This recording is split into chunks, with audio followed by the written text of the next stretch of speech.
Hi mga preni! Papalapit na naman ang holiday season.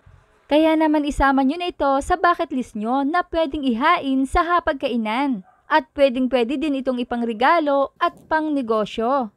Dahil dalawang sangkap lang ang pagsasamahin mo at meron ka ng napakasarap na Graham Balls. At dalawang pakete ng Graham Crackers ang gagamitin ko dito.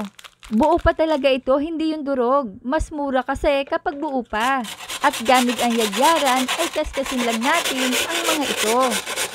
O pwede namang durugin mo na lang gamit ang nais mong pandurog. Magtatabi ako para sa coating. Huwag pa kadamihan. Pagkatapos ay isama na dito ang 374 grams condensed creamer. Utay-utay lang ang paglalagay at halu-haluin hanggang makuha natin ang tamang consistency ng mixture. Para naman maganda ang kalabasan nito. At gagamit ako ng kamay sa paghahalo. Nilagyan ko din ng oil ang kamay ko para hindi ito dumikit mga preni. Mas maganda kung ganitong texture lang, hindi yung malabsa, para hindi ma-deform. Ayan, at mag-scoop ng 1 tablespoon of Graham mixture o ayon sa nais mo. Then i-form lang natin ito into a balls. Pagkatapos ay i-flatten lang ng ganito at lagyan ng marshmallow. Ito ay optional lang.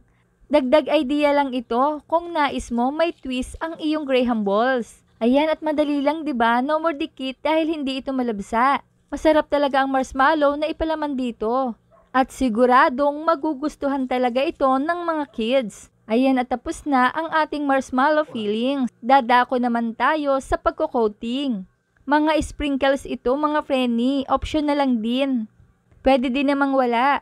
Dagdag appealing lang ito sa ating Graham Balls. Ito yung dalawang sangkap lang ng balls at isawsaw lang sa dinurog na Graham Crackers. At kung natutuyo na ay i-brush with water para madaling dumikit ang mga candies. Dahil minsan sa tagal ng pagbibilog natin ay natutuyo ang balls kaya mahirap padikitin ang mga sprinkles. At ang plain balls naman ay isawsaw lang sa crushed Graham. At isa pa, pwede din itong i-coat sa desiccated coconut. Ayan, at napakaganda ng kulay ng ating mga Graham Balls. At kung nais nyo ay mas maganda pa rin sa inyong paningin, pwede din kayong gumamit ng cupcake liner. Optional lang din ito. Make sure lang na tamang kasukat ng balls ang gagamitin nyo. Ito ay sample ko lang naman dahil kahit pagsamahin nyo ito sa container ay hindi naman ito magdidikit-dikit. Even yung mga candies ay hindi rin naman natatanggal. O diba, ang ganda at pwedeng-pwedeng pang regalo at pang negosyo. Tikman na natin itong plain Graham Balls.